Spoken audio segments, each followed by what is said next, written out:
예, 안녕하십니까. 장달령 변호사입니다. 이 방송은 요 사진과 관련한 이야기를 하겠습니다.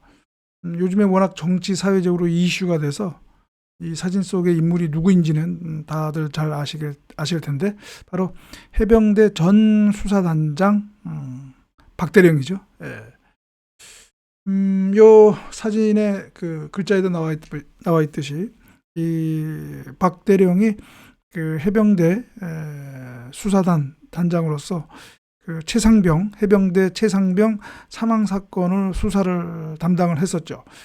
그 지난 수해 때 대민 지원 나갔다가 그 급류에 휩쓸려서 안타깝게 사망을 했는데, 그런데 이제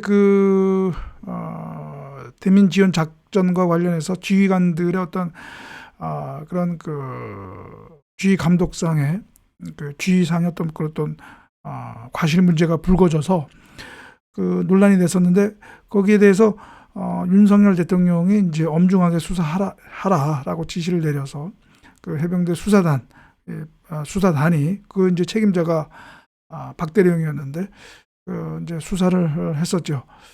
그래서 그 수사 결과 그 수사단의 그 종합적인 의견은 그 해병대 1사단장을 비롯한 그 G 라인에 있던 그 간부들의 그 과실이 있다. 그래서 그 과실이 또 인과관계가 그 최상병 사망과 인정이 된다라고 해서 업무상 과실치사 혐의로 그 지휘관들을, 해병대 1사단장을 포함한 지휘관들을 경찰에 이첩을 했죠. 그 사건을. 이 군사법원법에 따라서 그 군인이 사망한 사건과 관련해서는 그 업무상 과실치사 혐의가 인정되는 경우에는 군사법원에 관할이 없어서 일반 법원에 관할이 있어서 바로 그 경찰에 그 사건을 이첩을 해야 합니다. 그래서 거기에 따라서 이첩을 했죠. 그런데 국방부 장관이 그 이첩 보고에 대해서 그 문서상으로 결재까지 했는데, 갑자기 그 이첩 보류 지시를 내리고 국방부 장관이 해병대 사령관을 통해서 뭐 문서상은 아니고 그냥 구두상으로 이첩 보류 지시를 내렸고, 그런데 이제 그 박대령은 그냥 이첩을 했고, 그런데 국방부가 그 항명죄로 처음에는 뭐 항명수괴 이렇게 또 혐의를 걸고 보직 해임을 했는데, 또 거기에 더 나가서 그 이첩된 수사 서류를 다시 찾아왔죠. 경찰에 가서. 그런데 박대령은 이와 관련해서 이첩하기 전에도 국방부의 법무관리관 등이 그 해병 1사단장을 그 피의자에서 빼라, 그리고 혐의도 빼라라고 하는 그런 이제 그 지시를 내렸었다. 즉, 그러니까 수사 개입을 폭로한 거죠. 그래서 이제 그것이 일파만파 이제 정치권으로 그 이슈가 번져서 여야 간에 이제 국회에서도 또 공방이 일어났습니다. 야당은 이것은 명백한 국방부, 더 나아가서 그 윗선의 대통령실의 어떤 그런 그 수사 개입이 있었다라는 것이고, 그 반해서 여당은 그 상관의 어떤 이첩 보류라고 하는 지시, 이를 박대령이 어겼다. 그것은 항명이다. 그래서 그 명령을 위반한 박대령이 잘못했고, 그래서 그 이첩된 그 사건의 수사 서류를 뭐 다시 가져오는 거, 국방부가 조사본부가 가져오는 건 아무 문제 없다. 이제 이렇게 대립하고 있습니다. 그래서 뭐 정말 그러한 그 피의자에서 해병 1사단장을 빼라, 그리고 업무상 과실치사 혐의를 빼라, 정말 지시가 있었는지 없었는지에 대해서 이제 상호 대조적인 대립하는 그런 입장에 있습니다. 박대령 측은 있었다, 국방부 측은 없었다라고 하는 것이고요. 이제 진실 게임 양상으로 이제 가고 있습니다. 그런데 뭐 진영 논리를 떠나서 이 논란의 어떻게 보면 키 포인트라고 할까요? 우리가 이 사건에서 하나의 본질적인 쟁점을 우리가 파악할 수 있어야 되는데, 저는 이 사안의 본질은 바로 상관의 부하에 대하여 가지고 있는 지휘 감독권의 본질적 가치가 무엇이고, 그 다음에 이 이첩 보류 지시를 내리는 것이 과연 지휘 감독권의 행사라고 볼 수 있느냐.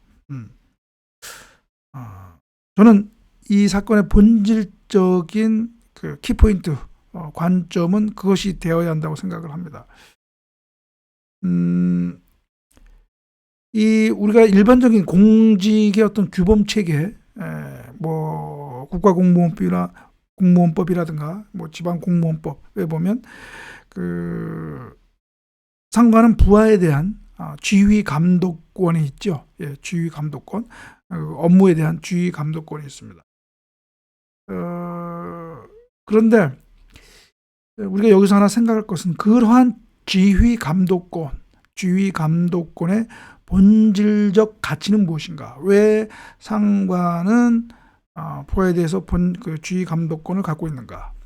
그것을 우리가 확실하게 이해할 필요가 있습니다. 바로 그것은 그 부하 업무 수행의 공정성을 담보하기 위해서, 보장하기 위해서 상관에게 지휘 감독권을 부여하는 것입니다.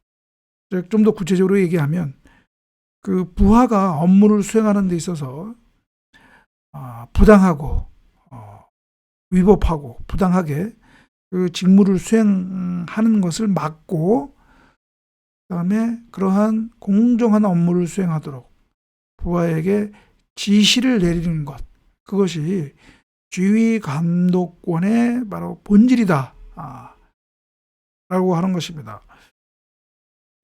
그런 지휘 감독권이 없다면 부하의 그런 공정하지 못한 업무 수행을 제어하기가 쉽지는 않죠. 네, 그렇습니다. 물론 뭐 결재권이라는 것도 있기 때문에 하지만, 그런데 특히 이러한 수사와 관련해서는, 수사 규범 체계와 관련해서는 이러한 상관의 부하에 대한 지휘 감독권의 그러한 본질적 가치가 더욱 중요하죠. 이 수사라고 하는 것은 이 사건과 관련된 것이고, 또 피의자를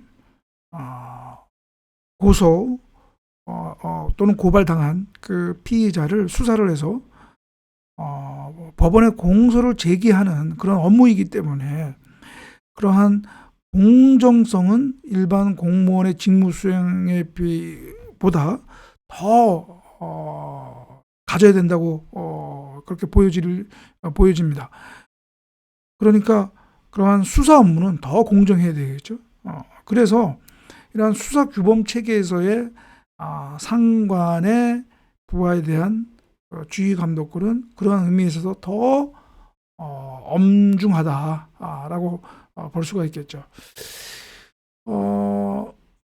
그런데 이 사건에 있어서 그러한 이첩 보류 지시, 그리고 더 나아가서 최근에는 이 박대령 수사단의 그 수사 결과를 변경하는 조치를 내렸죠.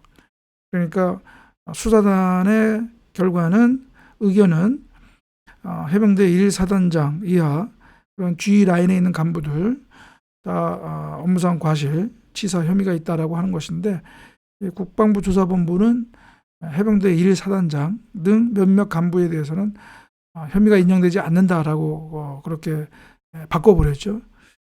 현재 그것이 지금 국방부 측은 그러한 것이 지휘 감독권의 정당한 행사다 이렇게 얘기하는데요. 과연 그것이 이첩 부리를 지시하고 하는 것이 과연 지휘 감독권의 정당한 행사라고 볼 수 있느냐, 그것이 바로 이제 쟁점인 것입니다. 이것은 또 무엇과 연결되느냐 하면 바로 국방부가 주장하는 박대령의 항명죄 성립 여부와도 관건이 연결되는 것입니다. 왜냐하면 항명죄는 무조건 상관의 명령에 위반했다고 해서, 복종하지 않았다고 해서 항명죄가 성립되는 것은 아니고, 그 상관의 명령이 정당해야 된다는 거죠. 예, 정당한 명령에 불복종한 경우에만 항명죄가 성립합니다. 따라서 정당하지 못한 상관의 명령에 불복종했다고 하더라도 항명죄가 성립하지 않은 것이죠. 이 지휘 감독권도 마찬가지입니다. 바로 그러한 지휘 감독권에 근거한 그런 지시 명령이 우리 정당하다고 볼 수 있어야 하는 것이죠. 그것과 관련해서 이 군사 경찰 업무 직무 수행과 관련해서는 좀 우리가 유의할 대목이 있는데, 바로 군사 경찰의 직무 수행에 관한 법률 시행령, 약칭 군사경찰 직무법 시행령에 이러한 그 조항이 있다는 것입니다. 바로 제7조의 군사경찰의 지휘 감독 이렇게 해서요. 군사경찰 부대가 설치되어 있는 부대의 장은 수사의 공정성을 확보하기 위하여 군사경찰이 수사 등 그러한 직무를 수행할 때 그 독립성을 보장해야 한다, 이렇게 규정을 하고 있습니다. 그러니까 그 부대장 지휘 감독권이 있다고 하더라도 지휘 감독권의 행사는 그 수사의 공정성을 확보하기 위한 목적에서 이루어져야 되고요. 그리고 또 수사의 독립성을 해치지 않아야 된다는 것이죠. 자, 그러면 이 사건에 있어서 이첩 보류 지시가 과연 정당한 지휘 감독권의 행사로 볼 수가 있느냐. 이 수사의 독립성을 보장해야 한다는 이 의미를 고려하면 해병대 수사단의 수사에 있어서 절차적 어떤 하자가 없고 문제가 없고, 그리고 그러한 그 판단 의견이 아예 자의적이고 매우 부당하다라고 볼 수 없다면 지휘 그 부대장이 지휘 감독권이 있다고 하더라도 그러한 수사 판단을 존중을 해야 되고요. 따라서 그렇다면 그 이첩하는 것을 막을 수는 없다. 이첩 보류 지시를 내리는 것은 조금 지휘 감독권을 남용한 것 아니냐, 이렇게 볼 수가 있고요. 더 나아가서 그 국방부가 그러한 수사단의 수사 결과와 다른 내용으로 일방적으로 변경하는 것은 과연 이것이 이 군사경찰의 지휘 감독권의 어떤 한계를 정한 이 군사경찰 직무법 시행령 제7조의 취지를 과연 그 취지와 맞는 것이냐, 우리가 여기에 대해서 한번 깊이 고민할 필요가 있습니다. 그래서 이게 과연 해병대 전 수사단장이죠. 박대령의 그 수사에 대해서 국방부 장관이 결재하고 나서도 해병대 사령관을 통해서 수사 이첩을 군사법에 따른 당연한 절차인 이첩을 보류를 지시하는 것, 과연 그것이 지휘 감독권의 정당한 행사로 볼 수 있느냐. 결국은 그 지휘 감독권의 본질적 가치를 어떻게 생각하느냐에 따라서 또 달리 생각할 수가 있다. 즉, 판단이 달라질 수 있다라고 하는 것이죠. 그 지휘 감독권이 수사에, 그러니까 부하의 그 직무 수행의 공정성을 위한 것에 본질적 가치가 있다라고 하면, 그러한 이첩 보류 지시가 정당한 지휘 감독권의 행사로 보여지기 어려울 수도 있고요. 부하 직원에 대한 지휘 감독이라고 하는 그 점만을 또 강조를 하면 수사 이첩 보류 지시가 또 뭐 그렇게 부당하다라고 볼 수는 없다라고 또 그렇게 판단할 수도 있겠습니다. 한번 여러분들 한번 이 상관의 부하에 대한 지휘 감독권의 본질적 가치가 어디에 있는지를 한번 생각을 해 보시고, 거기에 따라서 한번 그러한 국방부의 이첩 보류 지시가 맞는 것인지 한번 생각해 보시기 바랍니다. 예, 그러면 오늘 방송은 이것으로 마치고요. 예, 다음 방송에서 여러분들 뵙도록 하겠습니다. 예, 감사합니다.